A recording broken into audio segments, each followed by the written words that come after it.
في فيديو لجريمة حصلت في الأقصر هيقابلك وانت بتقلب في الفيس لأنه بقى ترند خلاص للأسف. من أجل سلامك النفسي ما تفتحوش ولا تخلي فضولك يسوقك إنك تفتحه، خاصة لو عندك فوبيا أو حساس أو بتقرف لأنه بشع. وهقول لك حالا ليه.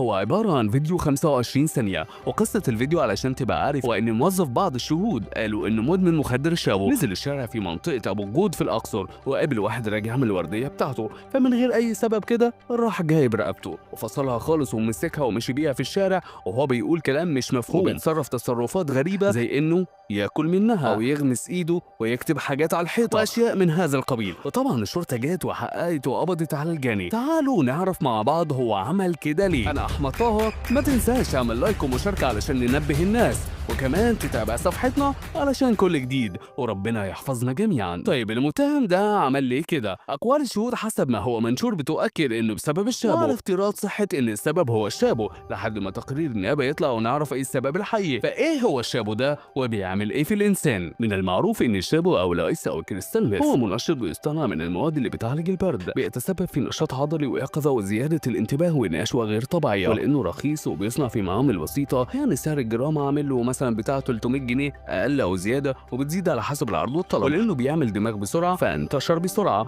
ومش هنا بس منتشر كمان في المكسيك وامريكا وبعض الدول، ولسهولته ورخصه بيسموه مخدر الشارع او ستريت دراج. وزي ما بيعمل دماغ بسرعه وبتروح الدماغ معاه بنفس السرعه، وعشان المنشط ده بيسبب طفره رهيبه في افراز الدوبامين احد هرمونات السعاده، فالمتعاطي بياخدها بشكل متتالي، يعني كل شويه يشد له حبه كده من غير اكل ولا شرب طبعا ومن غير نوم، وده بيسبب هلاوس سمعيه وبصريه وحاله من الجنون العظمه او البارانويا، وبتخليه عنيف جدا وخطر على كل اللي حواليه. العنف ده بيسبب ان المخدر ده بيأثر على الوظائف العليا في الفص الجبهي في المخ زي الادراك والانتباه والذاكره والتعلم وحل المشكلات واتخاذ القرار وغيرهم. واحد من اهم الوظائف اللي بيأثر فيها حاجه اسمها السيطره المثبطه.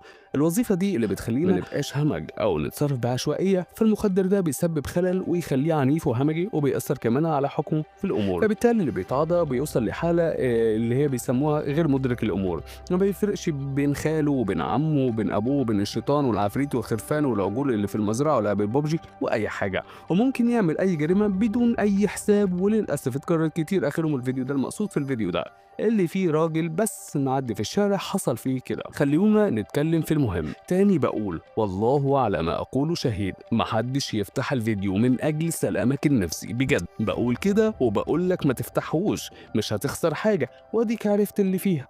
وفي المقابل يا ريت الحكومة تهتم شوية بانتشار المخدر ده وتعمل على منعه ومعاقبة بائعيه بشوية شدة. أنا أحمد طه، أتمنى تعمل متابعة ومشاركة. شكرا.